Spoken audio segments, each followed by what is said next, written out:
Dave is a long-distance lorry driver. In his letter, he points out that there's so much more to lorry drivers than simply greasy food, murder, and dogging in laybys with the likes of Stan Collymore.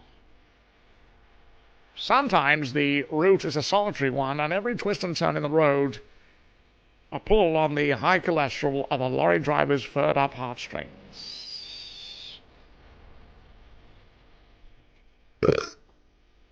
Driving all night through the country with just 20 B&H and this month's razzle for company, Dave's mind switched to his school days. From suicide, presumably. He wasn't all that successful academically. How can I say? He probably wouldn't even get into Lampeter University. A bit thick. You know the sort, good for nothing more than fighting, flobbing, and fingering. And metal work or something, you know the like.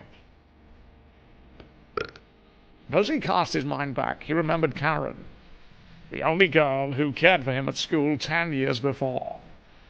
He'd been cruel to her, not returning the interest she paid in him, and now, in the dead of night, he decided, damn it, he'd go back to his hometown of Sutton Coldfield and rectify the problem.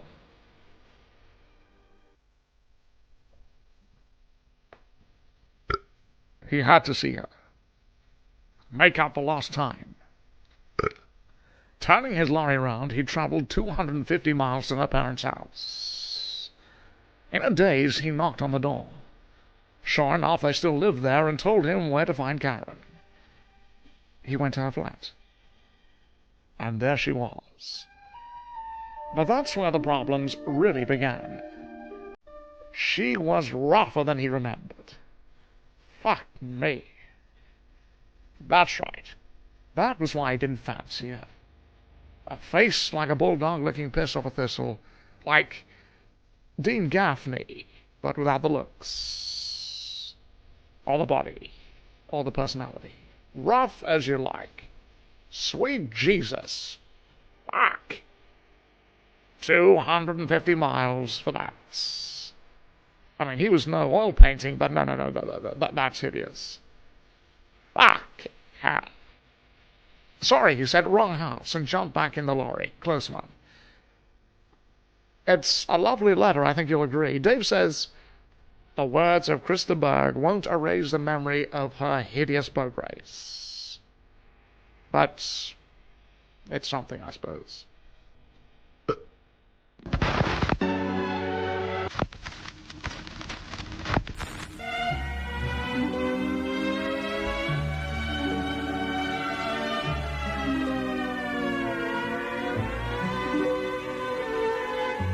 Gary had been dating Jane for a week, and she was fitter than a butcher's dog.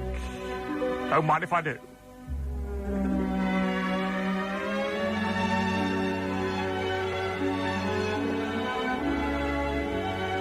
He hadn't kissed her, but he was planning to kiss her when his parents went out on Valentine's night. It had all been arranged, and so Gary took a chance. He was a romantic. He believed in wooing his lady in style, with sophistication. So he sent off for some classy see-through lingerie with a peephole bra from an Ann Summers catalogue advertised in the Sunday Sport.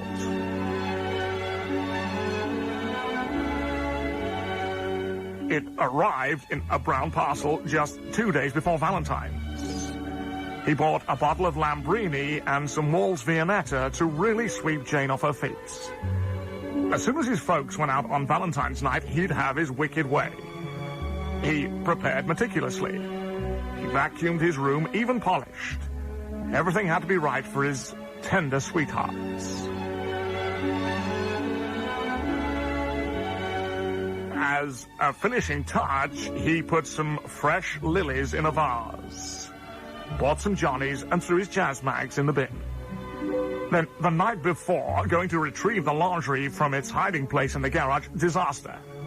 It had gone. He searched high and low. How could it have disappeared? He couldn't ask his mom and dad if they'd seen it. He'd be too embarrassed. He turned the place upside down, but no. He was gutted. The money alone, it was quality, top-of-the-range piece of designer underwear. and he didn't like chucking away $7.99, including post and packing, just like that. On Valentine's night, he had one final look for it. And what was this? There it was. Exactly where he'd left it. The package looked as if it had been tampered with, but he didn't have time to think. He rushed upstairs and laid it out on the bed. His parents had gone out, and when Jane arrived, he opened the wine. Before long, she had slipped into the laundry, and then it hit him. Oh, God. It must have been his mom.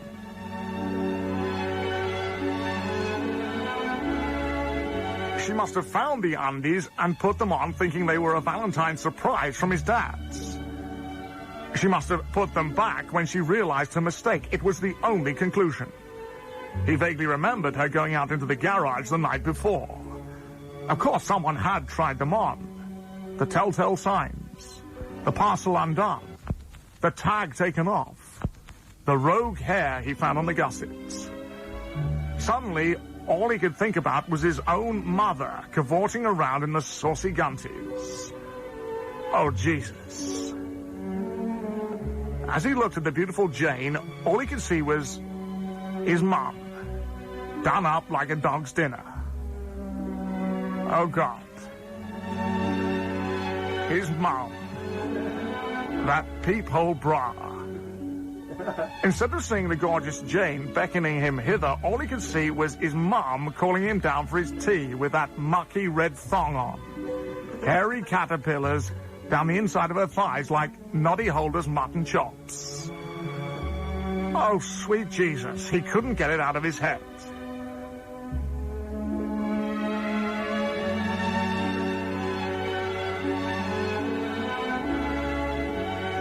The evening was a disaster. Gary sent Jane home and hasn't been able to look her or his mom in the face since. Nothing can bring back the wasted Valentine's opportunity, and even the words of Christa Berg cannot get the vision of his own mother, tarted up like a sort of ancient Linda Lusardi, out of his head.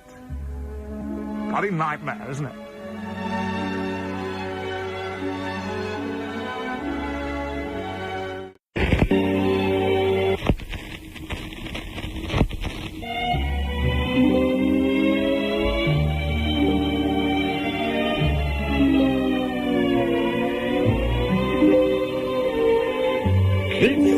Helen had been an item for some considerable time, but neither had been very popular with the opposite sex.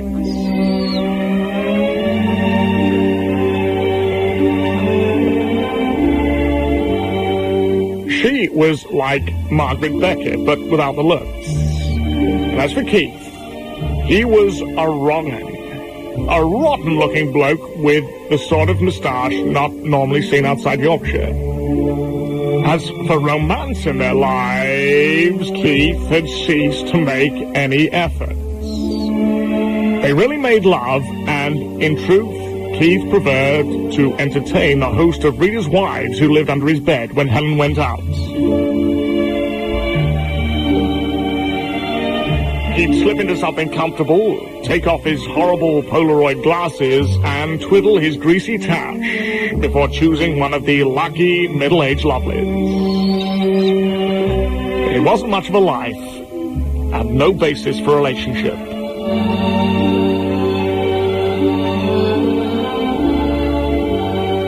Helen began to realize this, and so on his 40th birthday, she went for a makeover to a local beauty parlor.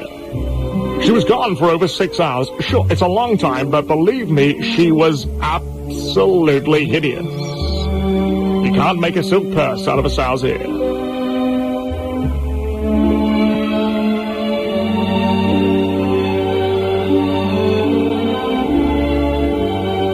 But when she came home, she was gorgeous. Keith couldn't believe his eyes. It was a total transformation. He wanted to enfold her in his arms, run his fingers down her porcelain face, maybe even touch her knockers. But no, she wouldn't let him near her. I've made the effort, Now so can you, she said. I want you to shape up. What? Let me at you. No, Keith, men now fancy me. Haven't you seen the way they look at me? Hands off. Keith was devastated. A makeover. When C&A closed 2 years ago, so did his only link with fashion. But he did what she said. He bought some new clothes from Next and went to the barber. He even paid extra to get it washed. He trimmed his ludicrous moustache and even washed his plums in the sink. And he threw away his 6 volumes of Razzle. This was what their relationship needed, an injection of pizzazz, a soupçon of romance, a touch of real class and sophistication. He bought a Chinese, some pudding, chilled a bottle of Lambrini, and offered himself up to his goddess Helen. She smiled and looked down at him.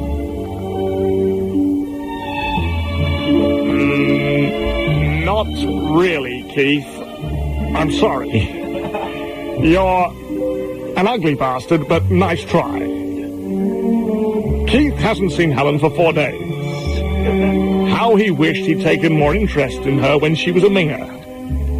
She's gone off to Paris with her fitness trainer while he spent yesterday afternoon going through the bin for his pornography. Nothing can bring her back. But the words of Christy Berg do help to ease the pain.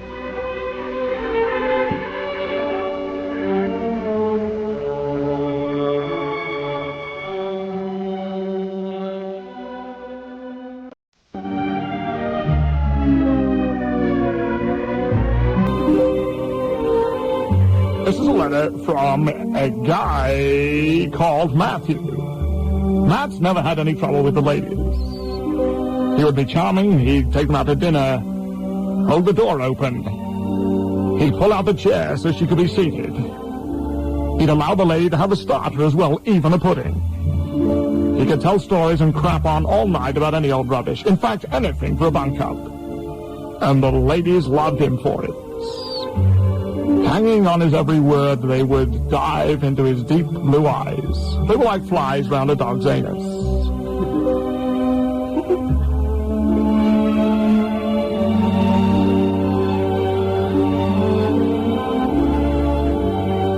And then he met Caroline. Well-spoken, well-educated, sophisticated, charming company. She was well-traveled and captivating. Bingo, he thought. The posh ones are always the dirtiest. And that's when the problems began. They ended up back at her flat in Chelsea and kissed and cuddled, sure. But as Matt writes, there was no desserts.